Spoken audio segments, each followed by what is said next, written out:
روحانیت اور تصوف کے حوالے سے کچھ ایسی ٹرمنالوجیز ہیں جن پہ ہمیں بات کرنا چاہیے اور ضروری بھی ہے، کیونکہ بہت کنفیوژن ہو جاتی ہے جب ہم ان کے بارے میں بات کرتے ہیں الگ الگ ٹرمز پہ، تو بڑا مکس اپ ہو جاتا ہے۔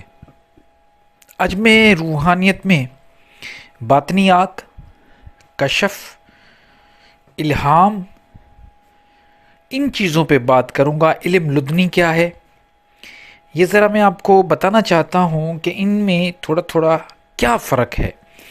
دیکھیے، باطنی آنکھ کا مطلب یہ ہے کہ جو کچھ آپ اپنی ظاہری آنکھ سے نہیں دیکھ سکتے، وہ آپ اپنی اندر کی آنکھ، تیسری آنکھ سے دیکھتے ہیں، جس کو ہم یہ بھی کہہ سکتے ہیں کہ آپ کو اللہ تعالیٰ کی طرف سے اتنا علم مل جاتا ہے کہ کسی سے بھی اگر آپ ملتے ہو تو اس کے اندر کا حال آپ کو پتہ چل جائے، یا پھر کوئی بھی آپ کام کریں تو آپ کو یہ انٹیوشن پاور آ جائے، مطلب اتنا سمجھ بوجھ آ جائے کہ آپ صحیح فیصلہ کر پائیں۔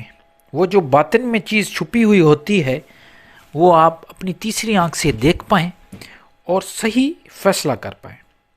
اس کو ہم کہتے ہیں باطن کی آنکھ۔ اب ہم چلتے ہیں یہ سمجھنے، دیکھیں اتنا ہی ہے، اس سے زیادہ کچھ نہیں۔ اب ہم چلتے ہیں علم لدنی۔ علم لدنی، قرآن میں لدنی علم کے بارے میں یہ فرمایا گیا ہے کہ اس کا مطلب ہے اللہ کی طرف سے علم۔ اب وہ اللہ کی طرف سے علم، اللہ کی کتاب کا علم ہو، وہ خاص علم ہوتا ہے اللہ کی طرف سے۔ جیسے معاف کرنا، جیسے حضرت سلیمان نے جب ملکہ بلقیس کے تخت کو لینے کی بات کی تو وہاں پہ جنوں نے اور ایک خاص آصف بن بلقیس جس کا نام ہے، اس نے کہا کہ میں آپ کی پلک چھپکتے ہی وہ تخت لے کے آؤں گا۔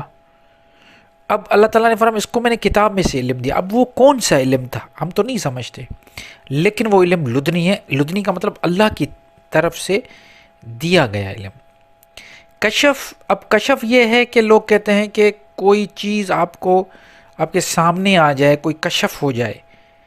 کشف فی القبور بھی کہتے ہیں، قبروں میں بھی انسان کو پتہ چل جاتا ہے کہ آپ کوئی کہ قبر میں کیا ہو رہا ہے، کسی کی قبر میں کیا معاملات ہو رہا ہے، اس کو کشف فی القبور کہتے ہیں۔ یا آپ کو یہ معلوم ہو جائے کہ کوئی مرنے کے بعد کسی کے ساتھ کیا کچھ ہو رہا ہے، یا کوئی ایسا معاملہ آپ کے سامنے آ جائے، اسے کشف کہتے ہیں۔ پھر الہام بھی اسی طریقے کا ایک علم ہے جو اللہ کی طرف سے ہے۔ آپ کے ذہن میں آپ نے کچھ سوچا بھی نہیں اور آپ کے پاس وہ چیز آ گئی، اس کو ہم الہامی کہیں گے، الہام کہیں گے۔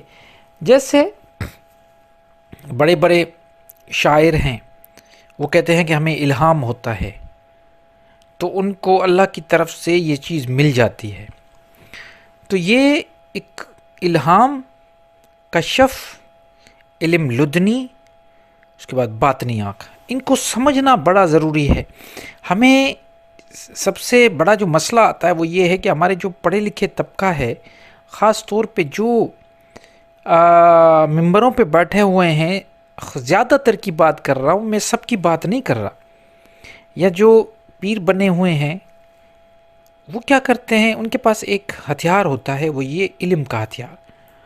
ان کو اگر کچھ چیزوں پہ دسترس حاصل ہو جاتی ہے اور وہ جب اپنے حساب سے دیکھتے ہیں اور علم حاصل کر لیتے ہیں اور بولنے کا ہنر ان کو آ جاتا ہے، پھر وہ کیا کرتے ہیں کہ جو نیچے سننے والے لوگ ان کے پاس درباروں میں آتے ہیں، ان کو بڑے بڑے الفاظ میں پھنسا دیتے ہیں، اور جو سننے والے ہیں وہ بھی کیا کرتے ہیں، ان کو بھی کوئی انٹرسٹ نہیں ہوتا، وہ کہتے ہیں کہ بس یہ چیزیں ہمارے لیے نہیں ہیں، یہ ان ہمارے جو بڑے صاحبان ہیں، جو بڑے علماء اکرام ہیں، ان کے لیے ہے۔ تو وہ چپ کر کے سنتے ہیں اور سبحان اللہ اور واہ واہ کی صدائیں لگاتے ہیں۔ وہ خود علم حاصل کرنا نہیں چاہتے، چیزوں کو سمجھنا نہیں چاہتے، لوگ زیادہ تر کتاب بھی نہیں پڑھتے. آج کل تو ویسے بھی موبائل کا دور ہے. کتاب تو ویسے لائبریریز اور یہ مکتب جو بھی ہیں وہ تو اب ختم ہوتے جا رہے ہیں. بہت کم ایسے لوگ ہیں جو کتاب کو بھی پڑھتے ہیں. مجھے تو افسوس ہوتا ہے کہ سب سے بڑا دوست جو ہے وہ کتاب ہے، اور لوگوں نے اپنے اس دوست کو چھوڑ دیا. کتاب نہیں پڑھتے، سب کچھ گوگل اور چیٹ جی ٹی پی پہ کام کر رہے ہیں. لیکن مسئلہ یہ ہے کہ جب آپ کتاب سے دور ہو جائیں گے، علم سے دور ہو جائیں گے، تو ضرور آپ کو یہ جو لوگ ہیں بیوقوف بنائیں گے. اگر آپ کو یہ ٹرمنالوجی کلیئر ہو جائے گی. میں نے یہ چینل صرف اس لیے بنایا تھا تاکہ میں ٹرمنالوجیز پہ کام کروں، ووکیبلریز پہ کام کروں. قرآن میں بہت ساری ایسی ووکیبلریز ہیں، ٹرمنالوجیز ہیں جن پہ میں کام کر رہا ہوں اور جن پہ ویڈیو بھی بناتا ہوں، تاکہ ان کی جو اصل میننگ، اصل اسینس، اس کا روح ہے، اس کو صحیح طریقے سے آپ لوگوں کے سامنے لے کے آؤں. ساتھ ہی ساتھ تصوف میں بھی جو ٹرمنالوجیز ہیں، لطائف، اور اس کے بعد روح کیا ہے، روحانیت کیا ہے، تیسری آنکھ، علم لدنی، الہام، کشف، یہ ساری چیزیں بھی سمجھنا ضروری ہے. تو میں نے کوشش کی ہے، ایک مرتبہ پھر اس کو ریپیٹ کر دیتا ہوں، اور انشاءاللہ پھر بات بڑی واضح ہو جائے گی. دیکھیے، باطنی آنکھ وہ چیز دیکھنا جو آپ ظاہری آنکھ سے نہیں دیکھ سکتے، آپ اندر کی آنکھ سے دیکھ سکتے ہیں. ہر ایک چیز کا ایک ظاہری وجود ہے، ایک باطنی وجود ہے. ظاہری وجود آپ کو نظر آ رہا ہے، باطنی وجود آپ کو نظر نہیں آئے گا، لیکن وہ اپنی باطنی آنکھ، اپنی اندر تیسری آنکھ سے آپ دیکھ سکتے ہیں. آج سائنس بھی اس بات کو مانتی ہے کہ ہر چیز کے چاروں اور ایک خاص انرجی، ایک خاص اورا، میگنیٹک فیلڈ ہوتی ہے. تو جو کچھ نظر آ رہا ہے اس سے کئی گنا زیادہ باطن میں موجود ہے، اور اس کو سمجھنا، اس کے بارے میں علم حاصل کرنا، اس کو ہم باطنی آنکھ کہیں گے. تیسری آنکھ سے دیکھنا. علم لدنی، اللہ کی طرف سے کوئی بھی علم ملے اس کو ہم علم لدنی کہیں گے، جو اللہ کی طرف سے ہے. الہام بھی اللہ کی طرف سے آتا ہے. کوئی آپ کے ذہن میں کوئی ایسی بات آ گئی جس کا سیاق و سباق کے ساتھ کوئی تعلق نہیں، اچانک ایک چیز آپ کے ذہن میں آ گئی، یہ الہام ہو گیا. کشف، آپ کے سامنے کوئی چیز واضح آ گئی، سامنے کھل گئی، نظر آنا شروع ہو جائے انہی آنکھوں سے، ان کو کشف کہا جاتا ہے. تو یہ ٹرمنالوجیز بڑی سادی ہیں. میں نے کوشش کی ہے کہ سادے لفظوں میں آپ کو سمجھاؤں. امید تو یہی کرتا ہوں کہ بات واضح ہو گئی ہوگی، لیکن پھر بھی آپ کا کوئی بھی سوال ہو اس حوالے سے، آپ کچھ کہنا بھی چاہتے ہیں یا آپ کچھ پوچھنا چاہتے ہیں، تو کمنٹ کے تھرو آپ مجھ سے پوچھ سکتے ہیں.